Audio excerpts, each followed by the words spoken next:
Hamas is secretly winning this war. But how? See, Hamas is causing Israel to lose billions of dollars every day. Hamas aims to push Israel into a long war and collapse its economy. This has been happening recently. Some Latin American countries have taken a strong stance in support of Palestine, ending diplomatic relations with Israel and strongly condemning the continuous bombardment of the Gaza Strip. Colombia, Chile, and Bolivia in South America have emerged as some of the most outspoken critics of Israel. Colombia, one of the largest economies in Latin America, was one of the first countries to condemn the Israeli attacks on Gaza and recently recalled its ambassador for consultations. Not only this, Israel has also faced similar reactions in its geographical neighborhood, where Turkey, Bahrain, and Jordan have withdrawn their diplomats in the past month. Bahrain has also expelled the Israeli ambassador and suspended economic ties with Tel Aviv. All the countries have cited the humanitarian disaster in Gaza as the main reason. You might be thinking Israel is just defending itself. So why are these countries reacting this way? And how is Hamas winning in the Hamas-Israel war? This is Jabalia refugee camp, where Israel dropped 6 made-in-America bombs on the 31st of October. According to reports, the explosive power of each bomb was equal to 1 ton TNT. The entire refugee camp has now been destroyed. More than 400 people have died. And still, many children, many innocent Palestinians are buried under the rubble. Israel did not even try to deny it this time. They said, yes, they dropped the bomb to attack a terrorist in Hamas. What is happening in Gaza now is probably the biggest massacre of our lifetime. After the terrorist attack in Hamas, Israel had the right to take revenge and try to finish Hamas. But now this feeling of revenge has taken the form of a genocide. According to estimates, before this bloody attack, which just happened, Israel had already dropped the explosive quantity of Hiroshima bomb on Gaza. We are not talking about when bombing has reached its peak. On the night of the 28th of October, Israel shut down the entire Gaza Strip. Internet, electricity, mobile coverage, and even radio was shut down, so that the killing of Palestinians does not get any media coverage. Israel has also started ground invasion on multiple fronts, without giving clarity. Israeli forces have entered the Gaza Strip, and heavy firing has started. Meanwhile, a vote was held in the UN General Assembly to immediately cease fire. Many Western democracies voted against this ceasefire in the UN. WikiLeaks leaked a document of the Israel Ministry of Intelligence which recommended that all Palestinians from Gaza should be deported and thrown into the Sinai region of Egypt. And by the way, there is no need for a leak. Israel's long-term colonial plan is quite obvious. If you look at the map of 1947 and 2023, it becomes clear that the process of deportation is going on. The UN General Secretary has also said that the Hamas attack was not an accident. There is history. He said that the Palestinians were suffering for 56 years because of Israeli occupation. The Palestinians saw how their land was being eaten by the settlements. They are being tortured, their economy is being destroyed, their homes are being demolished, and they are being displaced. As per him, Hamas was attacking Israel in response to the decades-long violence. The Israeli government has now said that they will stop giving visas to UN officials. Hamas spokesperson has also said that 85% of their fighters are children whose parents were killed by Israeli airstrikes. The same children have grown up and learned to carry weapons. If this is true, just think how many orphans there are and how many orphans are going to be killed in the coming years. Western powers have designated Hamas as a terror group, but it doesn't even dare to go against Israel. When the US ambassador was making a speech at the UN, Israel was dropping US bombs on Gaza. Protection of civilians and upholding legal and humanitarian obligations resolution was passed with majority. Apart from Western democracies, the rest of the world is with Palestine, not Hamas. But nothing will change with a resolution.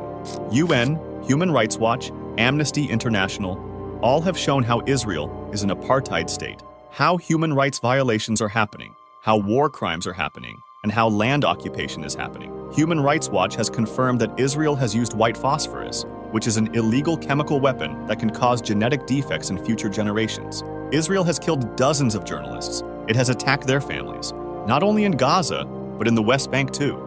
Even though there is no Hamas in the West Bank, Israel has also frozen the tax money of the Palestinian Authority. So, the people there can't get any welfare. Israel is also continuing its air raids on Lebanon and Syria. Israel has done all this in broad daylight, in front of everyone. But now, the brutality that is going to happen will be in the dark. Because of Israel's blackout strategy, Palestinians will not be able to tell the world their story of death because all the communication routes are being blocked. There is no clean water to drink. Medicines are being stopped, diseases are spreading, Hundreds of children are being suppressed under the bed. The death toll is exponentially increasing because the international community is unable to do anything. The world can see, but closing their eyes is a different thing. The Security Council rejected the Russian resolution of the ceasefire as the USA and UK vetoed the Russian resolution for ceasefire. The biggest reason for the failure of the UN, ICC, and other international organizations is Western democracies, especially the US. The atrocities of Israel are being supported. White House spokespersons have said that Israel has no red line. Do what you want, it is a blank check. Until now, probably been raising the question in your mind why there is so much US support for Israel. People are seeing how politics works after what is happening in Gaza. The US has given $120 billion to Israel in military aid. This money comes from US tax, which is paid by a middle-class man. Israel buys the latest weapons from big rich people. Israel uses 92% of the weapons imported from the US. Then Israel flies F-35 planes and drops the made-in-US bomb on the children of Gaza, on the refugees, on the hospitals, and on the journalists. So, the money went from the pockets of the common man, but it came to the military-industrial complex and to their capitalists. And Israel dropped the bomb on the innocent Palestinians. This is called war business.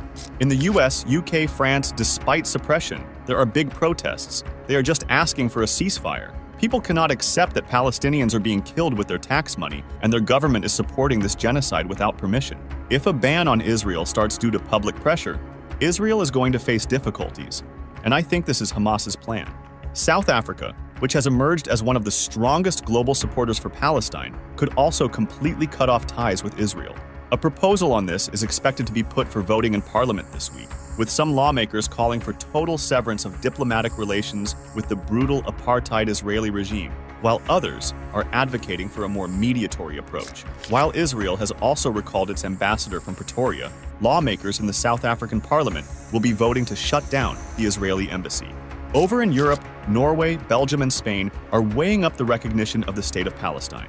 A bill passed with overwhelming majority in the Norwegian parliament asks the government to be ready to recognize Palestine as an independent state when recognition could have a positive impact on the peace process.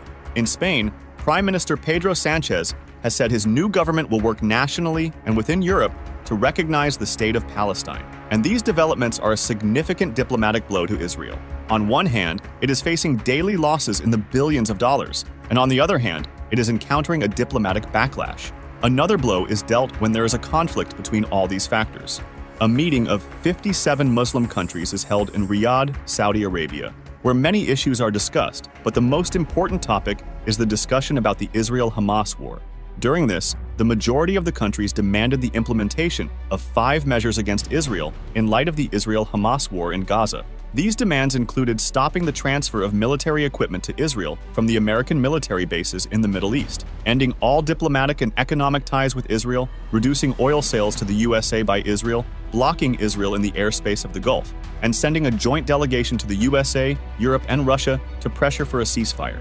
However, when individual opinions were sought, Iranian President Ebrahim Raisi, on his first visit to Saudi Arabia, said that Islamic countries should declare the Israeli military a terrorist organization for their treatment of Gaza. During the Islamic Arab Summit in Saudi Arabia, Algeria proposed that Arab countries should not have any political relations with Israel. They suggested that Arab nations should break ties with Israel, and Arab airspace should not permit Israeli flights. Egypt agreed with these proposals during the summit. Jordan, which shares a border with Israel, was somewhere in agreement with this statement. Egypt also suggested that if Israel captures Gaza, all Arab nations should collectively launch an attack on Israel. If, let's assume, Algeria says, and all the nations accept it after considering the situation, imagine what would happen to Israel. Israel would be isolated from all other countries, and it would have only one option: either engage in conflict with all the Arab countries or negotiate. The way Israel has shown aggression against Hamas, it's becoming difficult for Muslim countries to accept it as well. This could pose a significant challenge for Israel, which is already engaged in a 47-day conflict with Hamas and Hezbollah. A small-scale action by Arab countries against Israel, whether on the ground or at the diplomatic level, would result in a significant setback for Israel. This is precisely what Hamas desires. Even if Israel has acquired some land in the Gaza Strip today, the way major countries are ending diplomatic relations with Israel could prove to be very dangerous for Israel in the times to come. The damage it is facing during the ongoing conflict will continue to haunt it for years even after the war. Hamas wants the world's attention. Israel is not widely recognized as a legitimate state, and Hamas aims to perpetuate this perception. By doing so, Hamas is, in its own way, winning this war discreetly today.